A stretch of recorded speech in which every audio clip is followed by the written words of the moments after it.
Di lapangan Pak. Katanya tadi kan banyak laporan Pak yang sudah mengantongi nama-nama itu, bagaimana Pak tidak lanjutnya? Oke, itu kan baru istilahnya laporan yang datang ke kami. Kami lakukan telaah dulu nama-nama itu apakah benar adanya atau tidak. Apakah dari pihak kejaksaan berencana untuk memanggil mungkin Kades?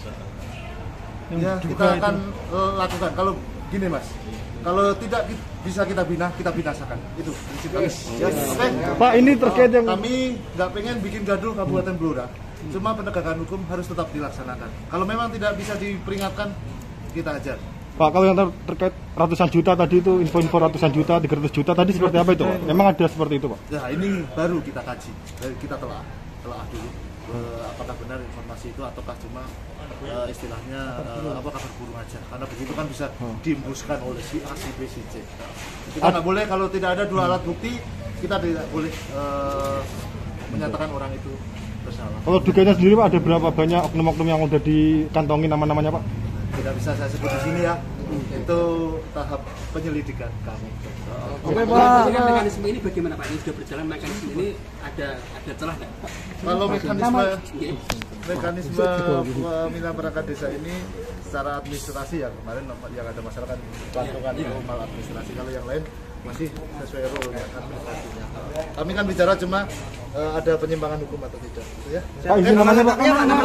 Nama Pak. Jatmiko. Sebagai Kasih intelijen Kejari Blora. Pak Jatmiko, Pak Jatmiko. Himbuannya kalau kami Kamtibmas ya. Oke, Apa yang sudah saya sampaikan tadi itu merupakan usulan rekomendasi dari kami, dari kepolisian, saya rasa juga dari pihak kejaksaan dan Kodim juga seperti itu. Intinya adalah untuk kebaikan kita bersama. Ya. Sebelum itu terjadi, selagi bisa kita cegah. Ya, sampai nanti ada keributan yang ujung-ujungnya adalah membuat gaduh Blora, Kamtibmas, jadi semua kegiatan jadi terhambat. Oh, berarti Gimana? Ya, mungkin tidak lanjutnya Pak ini Pak. Jadi seperti saya sampaikan pada kesimpulan tadi, ini sudah konfirmasi ke pihak ketiga yang semula akan bekerja sama. Melihat kondisi yang istilahnya tidak kondusif ini, pihak ketiga menyatakan untuk menunda sampai batas waktu nanti belum ditentukan. Dan kita Forkopimda akan mengevaluasi proses ini.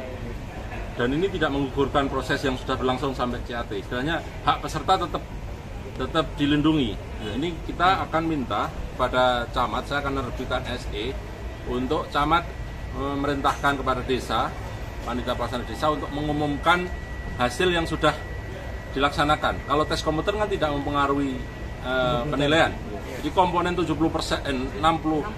itu harus diumumkan kepada masyarakat secara transparan.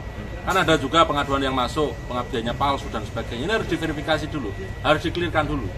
Jadi komponen pengabdian, ijazah, domisili, dan ini harus dikelirkan dulu. Setelah itu clear, kita baru melangkah tahapan berikutnya. Memang di perdanya itu kan membolehkan bahwa pelaksanaan perangkat ini dilaksanakan oleh pihak ketiga dalam perguruan tinggi. Di situ memang tidak menyebutkan PTN dan PTS. Nah, nanti sambil kita lihat apakah PTN ini sanggup. Kalau enggak, taruhlah kita ke PTS pihak ketiga. Kalau tidak lagi, kita kembalikan lagi. Kalau memang desa mau menyelenggarakan secara mandiri, itu dibolehkan juga. Silakan desa-desa yang merasa mampu menyelenggarakan secara mandiri mengajukan ke bupati, nanti biar dilaksanakan secara mandiri. Dan ini alasan PTN mengundurkan diri kenapa? Ya karena ya pertama Nataru tadi, karena aturannya kalau ini tetap dilaksanakan, kita kan tahu bahwa di Nataru ini tidak boleh ada pergerakan. Kalau nanti taruhlah ada ribuan orang dari Blora bergerak ke Semarang, nanti pasti akan ada teguran juga baik kepada kami maupun kepada PTN yang bersangkutan. Yang kedua ya memang kondisivitas ini. Kalau memang ini istilahnya nggak kondusif, masih ribut ini kan ya kita harus. Kalau rekomendasinya sendiri Pak? Enggak, sebenarnya rekomendasi PTN itu bebas. Tapi kan kita memang di SE itu hanya mensyaratkan bahwa pelaksanaan proses tes tertulis melihat kemarin di Jepon sama Kedung Tuban ini kan ada keributan. Akhirnya kan kita tuntut bahwasanya dilaksanakan tes terusnya CAT dan melibatkan pihak ketiga dalam ini PTN yang berkualifikasi kan itu kan.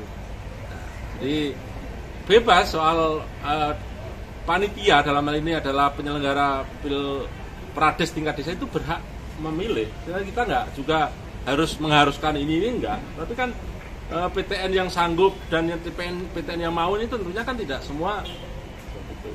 Untuk waktunya sendiri Pak?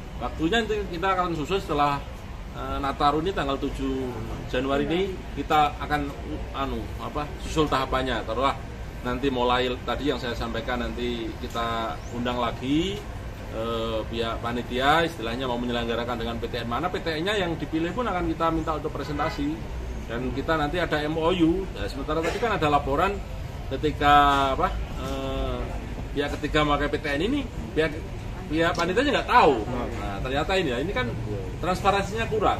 Nah, nanti kan kewenangan penyelenggaraan Prades ini kan ada di panitia tingkat desa sebenarnya kan. Pak, kalau untuk dugaan adanya jual beli jabatan itu Pak? Ya itu kan indikasi rumor. Oleh karena itu tadi Pak Kajari juga memberingatkan ini tolong jangan dilakukan. Ini nanti berefek pada teman-teman yang oknum yang melakukan ini. Nah, itu kita warning dulu ini agar ini segera dihentikan. Termasuk yang pelantungan tadi kita putuskan dari pagi rapat tim kabupaten untuk pelantungan nanti ditunda pada periode berikutnya. Karena terjadi mal administrasi, pemilihan mal administrasi karena pemilihan panitianya yang diindikasi juga itu. Jadi tuntutan warga kemarin yang melawan demo kita respon dan kita putuskan untuk pelantungan kita tunda untuk nanti dilaksanakan periode berikutnya. Secara mendasar banyak antusias mengikuti Prades. Ya ini makanya kan namanya masyarakat desa pengen melakukan pengabdian.